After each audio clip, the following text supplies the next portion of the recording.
avez-vous décidé de le relever, le mois sans tabac qui débutait, l'occasion pour des milliers de Français d'essayer d'arrêter de fumer. L'opération permet un accompagnement et c'est une aide précieuse quand on sait l'épreuve que peut représenter l'arrêt de la cigarette. Jean-Claude Lacoste, Sylvie Tusquemounet. Chaque année, le mois de novembre est consacré à l'arrêt du tabac, l'occasion pour les fumeurs de prendre des résolutions. Certains sont disposés à écraser la dernière cigarette, d'autres ne peuvent pas encore adhérer à l'opération lancée par l'assurance maladie et le ministère de la Santé. On a du mal à s'en séparer. C'est surtout ça. Et en fait, c'est une routine par rapport à nos métiers, par rapport à ce qu'on peut faire. J'ai beaucoup fumé, j'ai fumé pendant 30 ans, ou 25 ans tout au moins, et je me suis arrêté un jour parce que j'avais de plus en plus mal, j'étais toujours enrhumé, j'étais toujours des bronchites chroniques. Ça fait 5 ans que j'essaie d'arrêter de fumer, j'y arrive pas, là je suis prête, ça y est, c'est bon. L'inscription au programme national de lutte contre le tabac peut se faire sur la plateforme dédiée Tabac Info Service. Les personnes concernées se rendent ensuite dans une pharmacie où un kit gratuit leur est remis. L'accompagnement pendant un mois multiplierait les chances par 5 d'arrêter de fumer. Chacun prend ce qu'il a besoin en fonction donc de sa capacité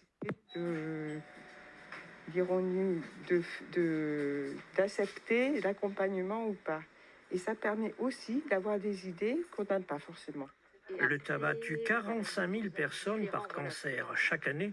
C'est la première cause de mortalité en France. Et on va plus loin ce midi avec notre invitée Géraldine Van der Schnick. Bonjour. Bonjour. Vous êtes addictologue et tabacologue. On dit qu'il faut 7 tentatives ratées pour espérer arrêter de fumer. C'est vrai ou c'est faux ? Alors, c'est pas une obligation. Il y a des gens qui réussissent à arrêter de fumer du premier coup, et tant mieux.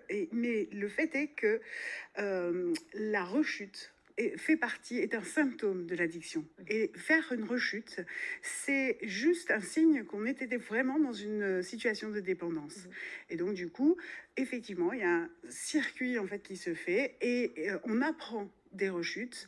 Et si on est accompagné, effectivement, ces rechutes nous servent à construire une réussite ultérieure. Alors, comment on arrive à dépasser le manque de nicotine ? Est-ce que les produits de substitution sont obligatoires ? Absolument aucune obligation. C'est-à-dire qu'il y a plein de dépendances pour lesquelles il n'y a pas de produit de substitution. Donc, c'est juste un confort et une aide supplémentaire que nous préconisons et que nous conseillons vraiment avec enthousiasme, puisque ça va lutter contre la dépendance physique. En fait, l'addiction, c'est 3 types de dépendance. Une dépendance physique, une dépendance psychologique et une dépendance comportementale. En fait, les produits de substitution permettent de gommer la dépendance physique et de passer avec beaucoup plus de calme et de sérénité cette période de sevrage physique qui est la plus douloureuse et qui fait peur.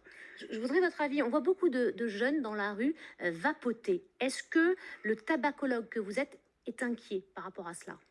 Alors, la vapoteuse est un produit qui a pour rôle de permettre de se libérer du tabac.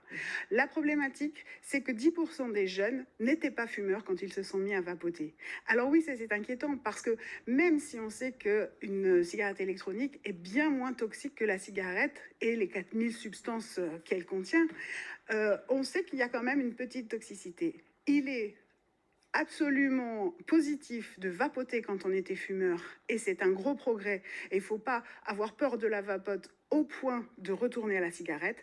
Par contre, il est dommageable de commencer à vapoter quand on n'était pas fumeur. La cigarette électronique ne devrait pas quitter ce rôle qui est celui de se sortir du tabagisme. Merci beaucoup Géraldine Van der Schnick pour toutes ces précisions. Je rappelle que vous êtes addictologue et tabacologue.